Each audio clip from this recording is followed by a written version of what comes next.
11 ton फिटकरी से गणपति बप्पा की होगी स्थापना। नागपुर फुटाला अध्यक्ष बनीज्वाला धोटे।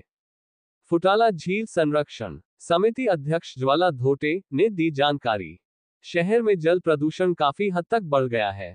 इसका असर मानव स्वास्थ्य के साथ साथ पशु पक्षियों और जलीय जीवन पर भी पड़ता है।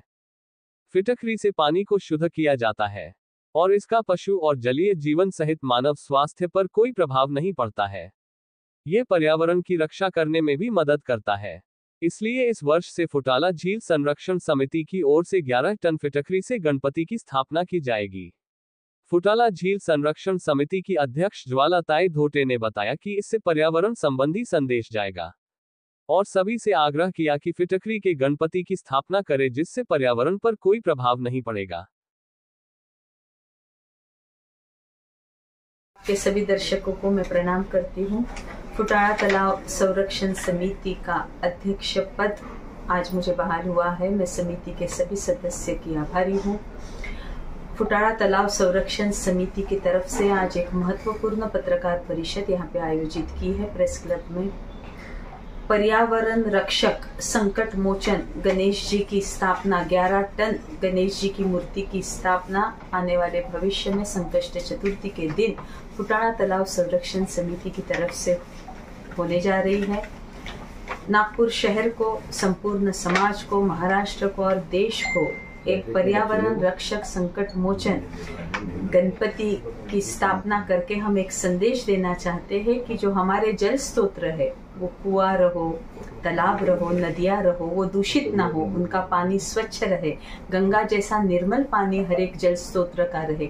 इसके लिए हम समाज को, प्रशासन को, लोक प्रतिनिधियों को आह्वान करते हैं, विनती करते हैं कि घर घर में, हर एक शासकीय कार्यालय में, निम शासकीय कार्यालय में, व्यापारी जहाँ पे अपनी प्रतिस्थापना करते हैं, प्रतिस्थापना श्री गणेश जी की करते हैं, सभी जगह फिटकरी के गणपति की स्थापना होनी चाहिए।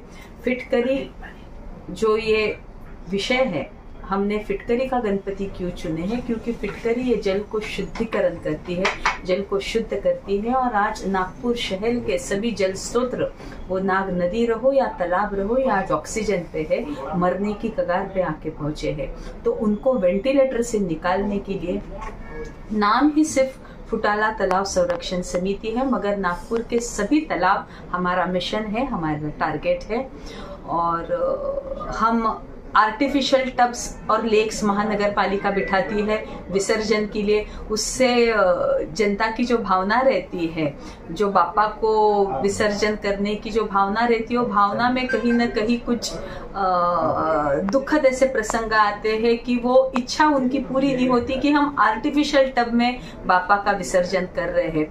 करोड़ों रुपए की सरकार की लागत, जो जनता का टैक्स का पैसा है, ये आर्टिफिशियल टब बनाने में जाता है और ये आखिर पैसा जनते का जेब के पैसा है। तो ये सब खर्चा बचाने के लिए, प्रशासन का पैसा बचाने के लिए, सरकारी तिजोरी का पैसा बचाने के लिए, जनते के टैक्स का पैसा बचाने के लिए हम संपूर्ण नागपुर की जनता को, शासन को, प्रशासन को यह आह्वान करते हैं, ये विनती करते हैं कि घर घर में फिटकरी का गणपति बिठाया जाए, यानी हमारे तालाबों में, हमारे कुएं में बहुत भक्ति भाव से, बहुत श्रद्धा से हम बापा का विसर्जन कर सकेंगे।